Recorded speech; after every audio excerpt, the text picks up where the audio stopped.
ada tiga tuduhan yang dilakukan kepada Yesus, yang kemudian kalau kita lihat bahwa Yesus itu memiliki yang namanya kerelaan.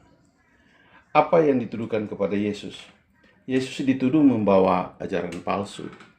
Kalau kita lihat dari sisi hukum lewat firman ini, maka ada beberapa hal yang perlu kita soroti di sana, yaitu bahwa Yesus sesungguhnya dituduh sebagai pembawa ajaran palsu. Nah, bagaimana tuduhan ini dihadapi Yesus dalam hal ini? Dia dituduh sebagai orang yang membawa ajaran palsu. Mari kita lihat ayat ini dan kemudian kita coba lihat bersama bahwa bisa mengajar kita bagaimana kita menjadi orang yang benar-benar orang yang memiliki kerelaan dalam hal ini. Kerelaan yang dimaksudkan di sini adalah bagaimana ketika tuduhan palsu itu disampaikan kepada Yesus, dan tentunya Yesus bukan pada posisi orang yang melakukan kesalahan. Kita akan membahas secara mendalam tentang hal kerelaan Yesus ini, yang dimana dia dituduh sebagai membawa ajaran palsu yang terdapat di dalam Lukas pasal 23 ayat yang pertama. Dikatakan, lalu bangkitlah seluruh sidang itu, dan Yesus dibawa menghadap Pilatus. Di situ mereka mulai menuduh dia, katanya, telah kedapatan oleh kami bahwa orang ini menyesatkan bangsa kami dan melarang membayar pajak kepada Kaisar, dan tentang dirinya ia mengatakan bahwa ia adalah Kristus, yaitu Raja. Saudara, kalau kita berbicara kepada hal ini bahwa Yesus dituduh membawa ajaran palsu, bagaimana pendapat saudara dalam hal ini ketika kita melihat bahwa Yesus itu sebagai pembawa ajaran palsu? Padahal sebenarnya Yesus bukan pembawa ajaran palsu. Dia membawa ajaran yang benar bagi dunia ini, dan kebenarannya itu tentu dapat kita lihat dan dapat kita nikmati hari ini. Tetapi di masanya, kebenaran yang dibawa Yesus itu tidak diterima sebagai suatu kebenaran. Bagi mereka itu adalah satu ajaran palsu. Tentunya apa yang membuat hal itu menjadi ajaran palsu ini yang harus kita pikirkan bersama, karena hari-hari ini ada banyak pertentangan di sosial media dan di berbagai hal yang lain menuduh kita membawa ajaran palsu. Sama halnya ketika Yesus datang membawa pengajarannya pada waktu itu.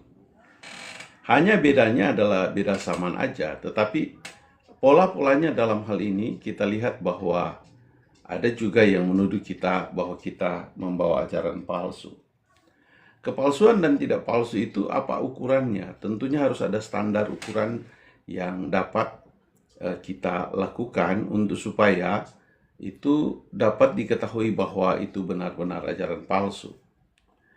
Dan ajaran palsu itu tentunya apa yang dibuat Yesus, apa yang dilakukan Yesus, apa yang disampaikan Yesus, tentunya membawa kita kepada berbagai macam persoalan yang ada hari-hari ini.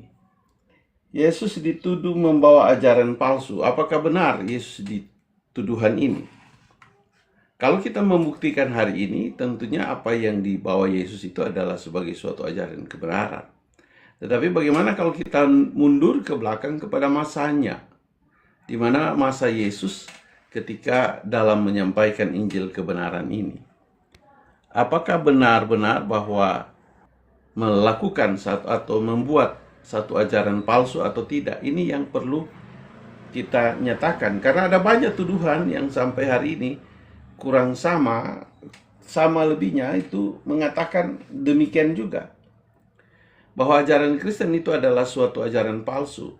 Dan tentunya kita tidak bisa diam. Sama-sama kita membahas hal ini, dan supaya hal ini menjadi terang tentunya bagi kita dalam perspektif pandangan kita sebagai orang Kristen, dan dengan demikian bahwa kita tahu bahwa hal ini adalah suatu kebenaran bagi kita. Kebenaran-kebenaran hari ini tidak bisa kita sembunyikan atau kita tutupi atau kita diami.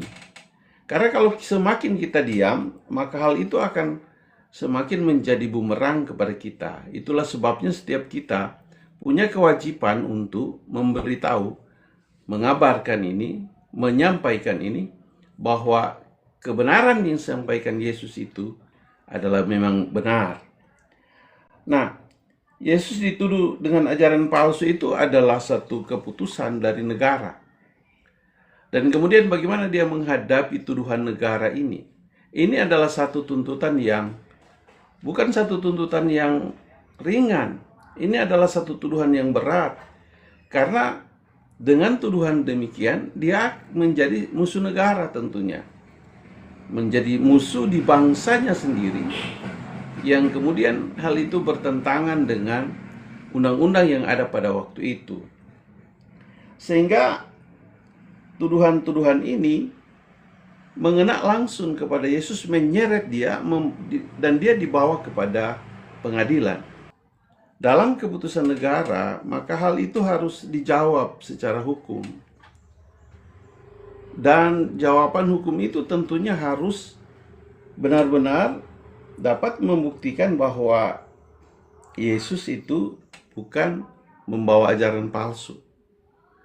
Kepalsuan dan tidak palsu itu tentunya ada ukurannya. Tidak bisa kita hanya mengatakan suatu ajaran itu palsu, tetapi kemudian kita tidak bisa membuktikan itu secara hukum. Maka apa yang dilakukan pengadilan saat itu dengan menyeret Yesus ke depan hukum, itu merupakan satu pertanggungjawaban hukum untuk menunjukkan bukti apakah benar Yesus itu sebagai orang yang membawa ajaran palsu. Saya masih berbicara kepada tuduhan pertama yang dituduhkan kepada Yesus, bahwa Yesus dituduh membawa ajaran palsu. Dalam hal ini, kepalsuan dan tidak palsu itu bukan hanya dilihat dari saya tidak senang dan saya tidak suka. Tentunya keberadaan Yesus di zamannya ini mengusik hal-hal yang sudah ada, yang ada pada waktu itu. Sebelum Yesus ada, tentunya sudah ada satu pengajaran yang ada di zamannya tentang bagaimana datang kepada Tuhan, beribadah kepada Tuhan, khususnya di bangsa Israel. Lantas kemudian datang pengajaran baru dari Tuhan Yesus yang kemudian mengusik kenyamanan yang ada, yang sudah dilaksanakan di zaman itu. Maka perlawanan-perlawanan dalam bidang pelayanan ini yang tidak bisa atau yang tidak mampu mereka lakukan kepada Yesus, sehingga apa yang dilakukan Yesus ini menjadi suatu hal yang kemudian bertentangan. Karena tidak ada argumentasi hal yang dapat membuktikan bahwa pelayanan Yesus itu adalah pelayanan yang benar-benar murni, adalah pelayanan yang benar-benar satu pelayanan yang memberikan hal yang baik bagi orang di zamannya. Maka inilah yang menjadi soal, sehingga ketika mereka tidak punya argumentasi untuk dapat melawan Yesus dari hal-hal pelayanan yang ada pada saat itu, maka mereka membuat satu alibi, membuat satu asumsi dengan tuduhan bahwa ini hanya asumsi. Saya kira kenapa? Karena di depan hukum Yesus tidak terbukti membawa ajaran palsu. Yang kemudian, kalau kepalsuan itu hanya berdasarkan sebuah tuduhan dan tidak diproses hukum, maka ini akan sulit untuk kita bisa mengatakan palsu dan tidaknya. Kalau kita lihat hari-hari ini yang sedang viral di media sosial, bahwa Jokowi dikatakan membawa atau memiliki ijazah palsu.